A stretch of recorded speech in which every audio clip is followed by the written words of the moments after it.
16वीं शताब्दी के Italian diplomat और मशहूर ऑथर रहे निकोलो मैकियावेली ने लिखा था, politics have no relation to morals, यानी राजनीति का नैतिकता से कोई संबंध नहीं होता है। आज हम बिहार की जिस खबर का जिक्र करने जा रहे हैं उसमें राजनीति प्रचुर मात्रा में छिपी हुई है, जिसका नैतिकता से संबंध बस संयोगवश होगा। खबर से पहले बैकग्राउंडर जान लीजिए। कोरोना वायरस के बढ़ते मामलों के बीच देश में 24 मार्च से लॉकडाउन 1.0 की शुरुआत हुई। लॉकडाउन की शुरुआत होते ही अपने राज्यों से दूर रह रहे मजदूर अपने अपने राज्यों की तरफ निकल पड़े। मजदूरों के निकलने का सिलसिला शुरू हो गया क्योंकि उनके सामने रोजी रोटी की समस्या आ खड़ी हुई थी। अकेले बिहार की बात करें तो यहाँ 1 जून तक दूसरे राज्यों से करीब 30 लाख मजदूर लौट चुके थे। एक अनुमान के मुताबिक जून के अंत तक यह आंकड़ा 40 लाख तक पहुंच जाएगा। दबे स्वर में लोगों ने यह कहा कि मजदूरों के लौटने के बाद बिहार में संक्रमण के चांस और बढ़ जाएंगे। इस आशंका को देखते हुए बिहार सरकार ने प्रवासियों को 14 दिन के लिए क्वारंटाइन में रहना जरूरी कर दिया था। इसके लिए बिहार के अलग अलग जिलों में अलग अलग ब्लॉक में 12,000 से ज्यादा क्वारंटाइन सेंटर बनाए गए। आंकड़े लगातार बढ़ ही रहे हैं। ऐसे में नीतीश कुमार सरकार ने नियम बदल दिया।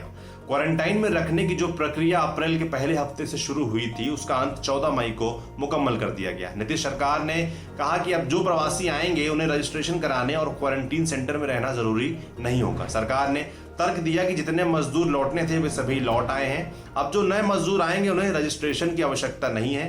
आंकड़े बताते हैं कि बिहार में 12,000 क्वारंटाइन सेंटर में 13 लाख प्रवासियों का रजिस्ट्रेशन कराया गया है। अब मुद्दे पर आते हैं। बिहार में इसी साल विधानसभा चुनाव होने हैं, जिसे देखते हुए नेता लोग भी एक्टिव हो गए। हमारे पास बिहार से 2 तस्वीरें आईं, एक मोतिहारी की केसरिया विधानसभा से तो दूसरी सीतामढ़ी की बेलसंड विधानसभा से। इन दोनों तस्वीरों में जेडीयू नेता अपनी अपनी राजनीति चमका रहे हैं। वैसे राजनीति चमकाना और राजनीति करना दोनों ही किसी भी तरह से गलत नहीं है, लेकिन नियमों को ताक पर रखकर ऐसा करना जायज भी नहीं है। इन दोनों नेताओं ने अपनी अपनी विधानसभा में मजदूरों के लिए जरूरी सामान बांटा, मगर क्वारंटाइन सेंटर के भीतर जाकर इन्होंने जो लोगों की मदद की और जो तरीका अपनाया उससे कोरोना का खतरा और बढ़ जाता है। पहले मोतिहारी के केसरिया की बात करते हैं। यहाँ के जेडीयू नेता हैं महेश्वर सिंह। हरिसिद्धि सीट से 2 बार विधायक रहे हैं, लेकिन इस बार मोतिहारी की केसरिया सीट से टिकट के प्रबल दावेदार हैं। इन्होंने 24 मई के दिन केसरिया की कई पंचायतों के क्वारंटीन सेंटर का दौरा किया।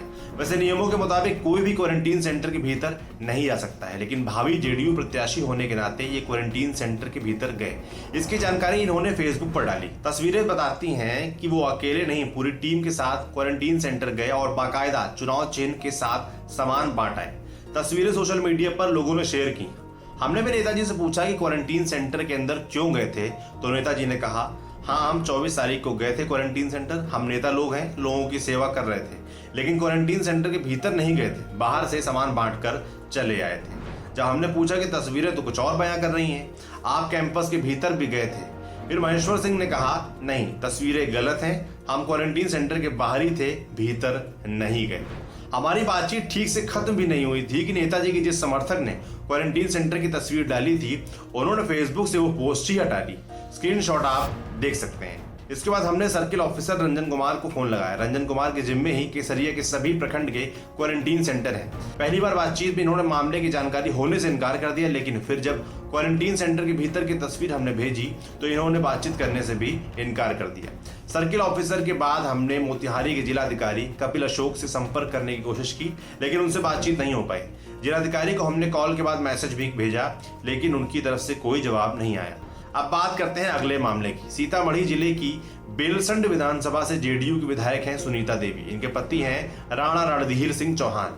रणधीर सिंह विधायक पति कहलाते हैं और सीतामढ़ी से जेडीयू के जिलाध्यक्ष भी हैं। इन्होंने क्वारंटीन सेंटर का दौरा किया, लोगों से मुलाकात की, जरूरी सामग्री बांटी और कुछ वैसा ही किया जैसा कि मोतिहारी की केसरिया में हुआ था। क्वारंटीन सेंटर के भीतर जाने की वजह पूछने के लिए हमने इन्हें फोन किया तो इन्होंने कहा, हाँ हमने दौरा किया, कई प्रखंडों के क्वारंटीन सेंटर में गए, लेकिन अंदर नहीं गए, बाहर से ही सामान बांटकर चले आए। इनसे भी हमने वही पूछा, सर तस्वीरें तो कुछ और कह रही हैं, वो कह रहे हैं कि आप भीतर गए थे और वहां जाकर आपने लोगों को राहत सामग्री भी बांटी। इस पर रणधीर मुकर गए और वही बातचीत हमारी खत्म भी हो गई। इसके बाद बेलसंड प्रखंड के सर्किल ऑफिसर अरविंद प्रताप शाही से लेकर सीतामढ़ी की जिलाधिकारी अभिलाषा कुमारी शर्मा को हमने फोन किया। सीओ ने क्वारंटीन सेंटर को उनके प्रखंड का होने से इनकार कर दिया तो जिलाधिकारी ने फोन नहीं उठाया। सीओ के इनकार करने के बाद हमने तस्वीरों को गौर से देखा तो पता चला रणधीर सिंह बेलसंड प्रखंड के क्वारंटीन सेंटर तो गए ही थे, लेकिन वो तरियानी प्रखंड के क्वारंटीन सेंटर भी पहुंचे थे, जिसका कुछ हिस्सा शिवहर जिले में पड़ता है। जवाबदेही के लिए शिवहर के जिलाधिकारी अवनीश कुमार सिंह को फोन किया, लेकिन वहां से भी जवाब नहीं मिला। कुल मिलाकर गए तो गए वाली बात हो गई, कोई जवाबदेही नहीं और कोई अपनी गलती मानने को भी तैयार नहीं। बाकी बिहार में कोरोना के मामले तो बढ़ ही रहे हैं, जिसके बीच नेताओं की ऐसी हरकतें और चिंता बढ़ाती हैं, कोरोना के और बढ़ने का डर पैदा करती हैं।